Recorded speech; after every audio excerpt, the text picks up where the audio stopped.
السلام عليكم شباب. بسم الله الرحمن الرحيم. الحمد لله رب العالمين على نعمة تحرير سوريا من لواء أبو الفضل العباس مثل ما كانوا هن يسموه، من فاطميون، من زينبيون.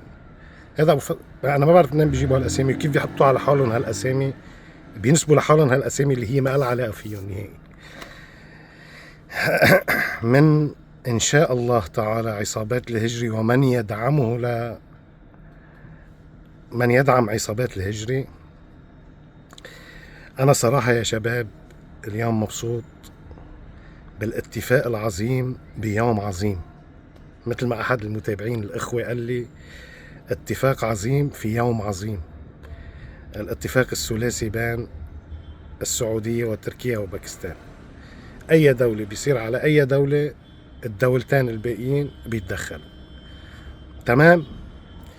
هلا في جانب كوميدي بهذا الموضوع، بس ما خصوا بالدول الثلاثة، أكيد خصوا بإيران. إيران صار لها 60 سنة 70 سنة عم تحاول تعمل هلال شيعي. إسرائيل صار لها 80 سنة عم تحاول تعمل إسرائيل الكبرى. قام السعودية ب 24 ساعة عملت هلال سني، وما بس هلال سني، هلال سني كبير. روحتهم سلاطة ب 24 ساعة. السعودية عملت هلال سني بيمتد من تركيا لسوريا للأردن للسعودية، بتروح فيه على باكستان على نص آسيا.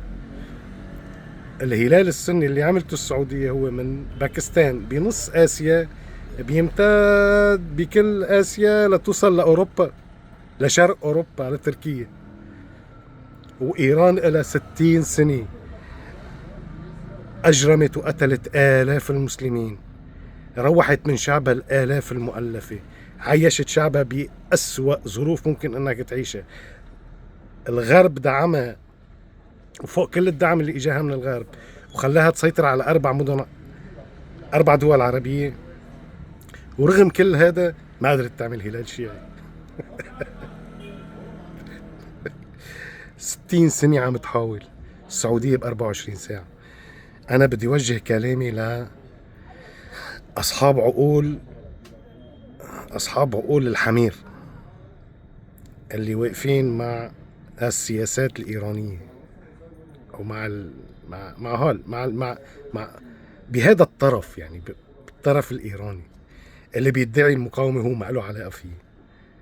انتوا ما بتفكروا يعني انه ما عندكم احساس مثلا هيك بينك وبين نفسك، تقعد مثلا انت تحط راسك على المخدة مثلا، تقول يا عمي انا كيف واقف مع المحور هذا، مثل ما بيقول واحد لبناني محور الرز بحليب. انا كيف واقف بمحور الرز بحليب؟ على اي اساس واقف؟ شو الهدف؟ شو المستقبل تبعه؟ ما في اي مستقبل، بس القتل وتجارة المخدرات. يعني ما له مستقبل.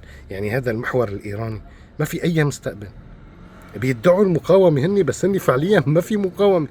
هني فعليا الإيرانية كانوا ياكلوا ويشربوا من الغرب. هني اللي سلموا، جورج بوش سلمهم لإيران، أوباما وهيلاري كلينتون حموا بشار الأسد. كان يفوت الأسلحة على حزب الشيطان الإيراني على عين الأمريكان والإسرائيليين، وما حدا يقول لهم شيء. هني سلموهم لبنان. هني قتلوا رفيق الحريري. الامريكان معهم خبر انه قتلوا رفيق الحريري، والفرنسيين معهم خبر. انتوا هول تبعون محور الرز بحليب، ما عندكم احساس مثلا؟ ما بتفكروا له والله انت وفيت على الحمام مثلا قاعد هيك، ما بتفكر تقول انا قد ايه انا يعني عقل ما فيني؟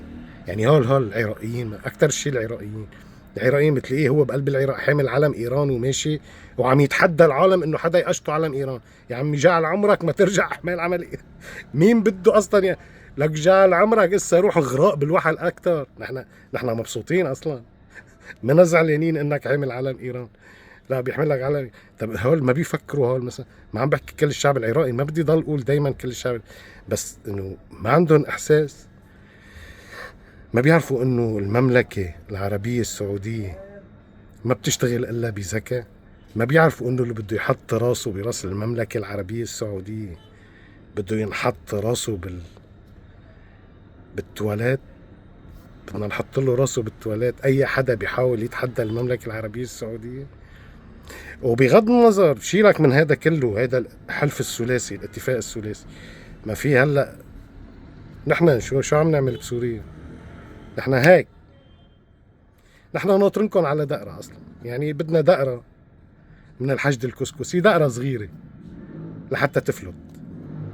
ما نسيتوا انتوا شو عملتوا بسوريا؟ قتلتوا الاطفال وخليتوا سوريا معمل مخدرات كبير، تجار مخدرات. بيقولوا لك الولي الفقيه، بيقولوا لك آل البيت وين بيشتغلوا بالمخدرات. هذا هو هني، هذا هو المحور. هذا محور الرز بحليب اللي بيسمي حاله محور مقاوم. كل التحية للشعب السوري، كل التحية للشعب السعودي، للشعب التركي وللشعب الباكستاني. رغم انه باكستان يعني انا عم تحاول تدافع عن ايران، ما بعرف ليش كيف، بس ماشي الحال. بس كل التحية لهم للقيادات تبعهم، هاي الحقيقة يعني. وشكرا شباب.